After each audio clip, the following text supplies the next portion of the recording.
For 4 years, no one buried me, because the girls kept me frozen in a freezer for my pension checks. To avoid suspicion, they filled carts with groceries using my money. They buried me under groceries so no one would look twice. One day, a government welfare officer came to see if I was alive, so they dragged me out before the officer asked to see me. Frost still covered me, and there was no time. Worse, the benefits inspector came before they were ready.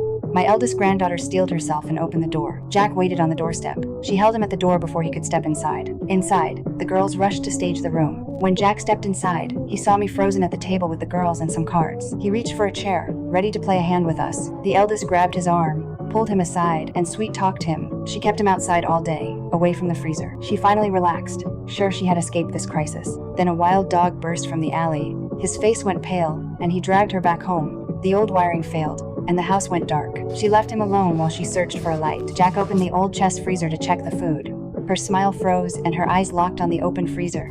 Luckily, frozen meat and food bags covered nearly every inch inside. He closed the freezer, and the girls survived another close call. The next day, a gray-haired old man showed up at the door. He said he and I went way back. He said we used to meet almost every day, so my absence scared him. He warned that if they still hid me after 6, he would report me missing to the police. He drove away as his broken car coughed down the road. The eldest rushed inside and smeared thick putty over her face. She made herself look like me to fool him. Right at 6, the old man was back at the door. She stayed calm and pushed him away before he could look closer. Before she could relax, the bell rang through the house again. Her stomach dropped. Sure, the old man had come back again. A tax officer stood there with papers in his hand. She slammed the door, rubbed the thick putty off her face, and quickly changed clothes. After too many close calls, they wanted me out before anyone checked again. They chose to move my body. Their van flew down the bumpy road.